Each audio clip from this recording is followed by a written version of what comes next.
네, 최근 아르바이트생으로 위장해 범죄를 저지른 사례가 늘고 있습니다. 제대로 인적사항을 조회하지 않는다는 점을 악용한 것으로 관련 대책 마련이 시급해 보이는데요. 네, 이 내용을 포함한 주요 사건, 사고들 최영일 시사평론가와 함께 살펴보겠습니다. 안녕하십니까? 안녕하세요. 안녕하십니까? 자, 이 학생들 아르바이트 구하기도 참 힘이 드는데 네. 그런데 이 범죄를 저지르기 위해서 아르바이트생으로 위장 취업을 한다. 이게 네. 어떻게 된 일입니까? 그러니까 우리가 아르바이트생 하면 이제 20대를 주로 생각하는데요. 20대들도 뭐 이 명절에 집에 가면 듣기 싫은 소리들이 많으니까 주로 이제 단기 알바를 많이 한다고 해요. 마트나 편의점에서 급하게 인력이 이제 필요할 때가 있겠죠. 그런데 이번 사건들을 잘 보시면요. 요즘에 편의점 알바들이 우리가 네. 줄여서 부르는데 40대, 50대까지도 망라돼 있습니다. 41세 범인이 끼어 있는 4인조가 이 편의점에 취직을 합니다. 그리고 나서 손님의 카드를 가지고 카드 복제기를 긁은 게 이번에 CCTV에 잡혔죠.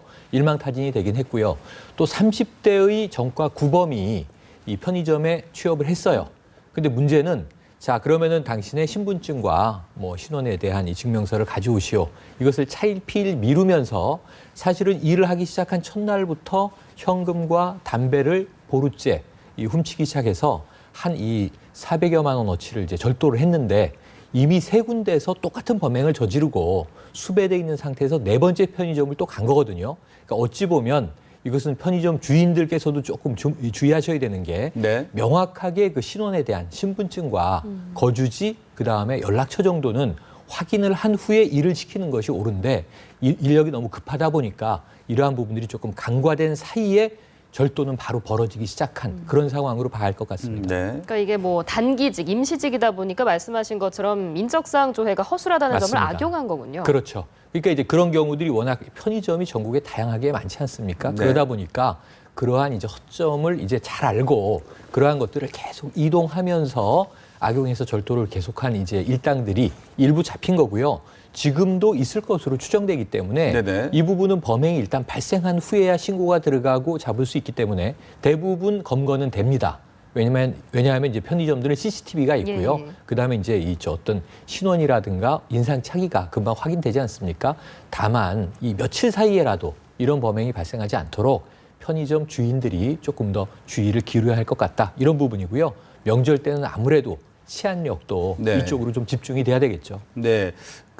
보통 그냥 신원조회 없이 뭐 연락처 정도 받아놓는 뭐 그 정도만 아마 하는 분들도 계셨을 것 같은데 네. 앞으로 이런 일을 좀 방지하기 위해서는 좀 신원조회를 철저하게 해야 될 것 같고 네. 법적이나 제도적으로 어떤 보완책이 좀 있어야 되지 않겠습니까? 그러니까 이제 우리가 흔히 정규직, 비정규직 이 이야기들만 많이 하는데 네. 우리 사회가 서비스직들이 많이 늘다 보니까 단기 아르바이트들이 워낙 많아져 있습니다. 예. 잠깐 일하다가 이제 그만두고 그러면은 또 이제 전에 일했던 사람으로부터 그냥 추천받아서 아, 예. 친구예요. 그럼 들어가는 예. 경우도 많거든요. 또는 뭐 저희 사돈의 팔촌입니다. 그럼 믿고 쓰는 경우도 많은데 사람마다 다 이 특성과 특질이 다른 거 아닙니까? 그리고 이제 한 사람이 정말 나쁜 마음을 이제 먹으면 범행이라고 하는 것은 언제든 일어날 수 있기 때문에 제일 나쁜 것은 이제 인명사고인데 다행히 지금 예로 든 사례들은 인명사고는 없어서 다행이긴 합니다만 모르는 일이거든요. 그래서 그 부분에 있어서는 신원 조회 절차를 단기직이라고 하더라도 강화할 필요가 분명히 있고요.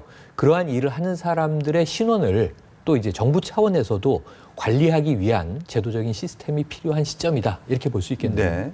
이번에는 추석 연휴 기간에 있었던 사건, 사고를 좀 살펴보려고 하는데요. 가족 간의 불화로 인한 사건들이 좀 있었습니다. 네. 광주에서는 술에 취한 50대 가장이 집에 불을 질러서 일가족이 화상을 입기도 했었죠. 맞습니다. 경기도 광주인데요. 광주에서 50대 가장이 아마 이제 아내와 자녀들이 자, 아빠 술 좀 그만 마시세요 하고 좀 말린 모양입니다. 이 아버님이 주사가 좀 있으신 것으로 추정이 되는데 근데 문제는 가족들이 술을 그만 마시라고 말리는 것에 분개해서 네. 방에 이 침대에 신호를 뿌리고 불을 질렀어요. 근데 이게 불이 좀 크게 번져서 본인도 화상을 입었고 가족들, 아내와 딸이 화상을 입었습니다. 술 깨고 후회해야 이미 이제 벌어진 일 어쩔 수가 없거든요. 그런데 이제 가장 명절 때 크게 벌어지는 일들이 뭐 이제 일가 친척들이 다 모였을 때는 또 불화가 있는 집들은 싸움도 납니다만 이런 경우처럼 그냥 단촐한 가족인데도 과음이 불러온 사고다. 그래서 술과 연관된 사고들이 아주 많습니다. 그래서 이 술을 좀 자제하는 부분들. 네. 왜냐하면 요즘에는 그 젊은 친구들뿐 아니라 또 어르신들도 쌓인 것들이 많이 있다가 명절 때 그게 또 폭발하는 경우들이 많이 있지 않습니까?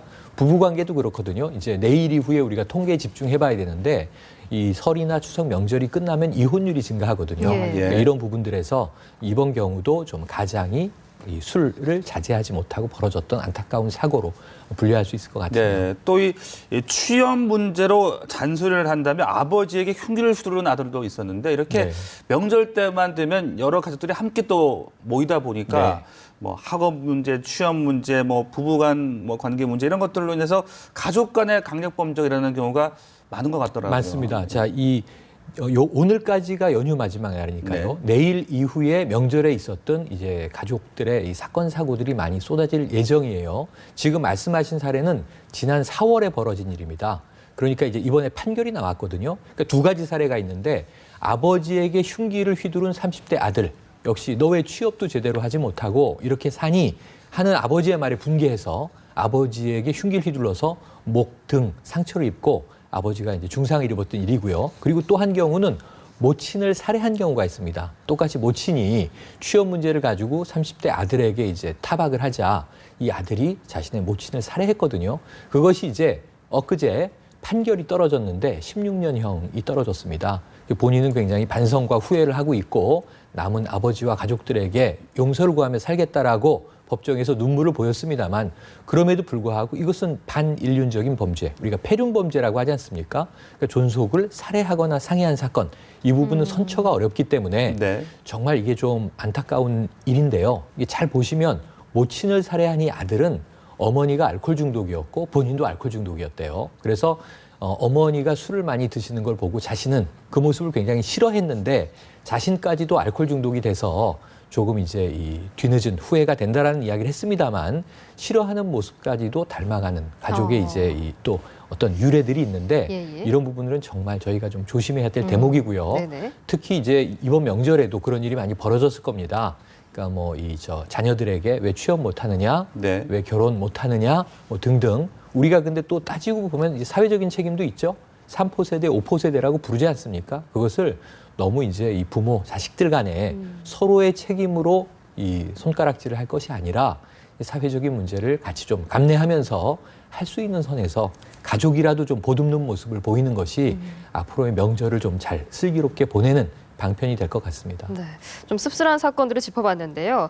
한편 전자발찌 제도가 시행된 지 7년이 됐다고 합니다. 벌써 네. 이렇게 됐나 싶은데 어떻게 도입됐고 또 어떤 경우에 적용이 돼 왔는지 좀 짚어주시죠. 2008년 9월에 도입이 됐으니까요. 지금 딱 이제 만 7년이 넘어가는 것이 사실입니다. 예, 예. 당시엔 왜 그랬냐면 이제 성범죄자에 대해서 뭔가 좀 더 강력한 이 수감 이외의 조치들이 필요하다. 이 성범죄에 대해서는 너무나 우리 사회가 공분을 하고 있기 때문에 또 그 성범죄의 이 어떤 범죄 비율이 늘어나고 있었기 때문에 그런 부분들에 대해서 우리가 강력 범죄들을 많이 봤었죠. 뭐 유영철 사건이라든가 등등 그런 상황에서 이들이 그러면 출소하면 어떻게 할 거냐. 이들을 감시하고 관리해야 한다. 특히 성범죄자들은 재범률이 높습니다. 그게 예. 문제였거든요. 그래서 전자발찌를 통해서 그들의 위치를 추적하고 그들이 범죄자라고 하는 것을 고지하는 효과를 좀 갖자라고 해서 도입이 됐는데요. 도입의 효과를 7년 후에 보니까 나름 성과는 있는 것으로 나타났습니다. 당시에 151명이 첫 해에 이제 전자발찌를 부착했는데 지금 현재 2,000명이 넘게 부착을 하고 있어서 네. 전자발찌 부착률은 뭐 10배 이상 훨씬 늘었고요. 아, 예. 그리고 재범률은 당시에 14%에서 지금은 전자발찌를 부착한 사람들의 재범이 1.7%. 굉장히 많이 줄었습니다. 예, 예. 그러니까 범죄자의 이 부착 수는 훨씬 늘었지만 범죄 이제 재범률은 떨어졌기 때문에 효과가 있다라고 하는 것이 이제 당국의 통계적인 네. 조사고요. 네. 네. 그런데 이제 거기에 대해서 또 이제 반론들도 있습니다. 그러니까 뭐냐 하면 전자발찌를 부착한 이제 성범죄자들은 이 전과자들은 늘어나고 있는데 아, 예. 이것을 관리하는 인력은 좀 턱없이 부족하다. 그 다음에 전자발찌를 가끔 봅니다만 끊고 도주하는 경우가 있거든요. 예, 예. 이것이 그렇게 튼튼하지 않다. 이것을 좀 더 강화하기 위한 설계나 어떤 장치의 강화가 필요하다. 그리고 무엇보다도 이제 관리 인력을 조금 더 늘릴 필요가 있다라고 하는 것이 앞으로 남은 과제가 될 것 같습니다. 네. 지금까지 최영일 시사평론가와 함께 사건 사고 관련 이야기 나눠봤습니다. 말씀 고맙습니다. 고맙습니다.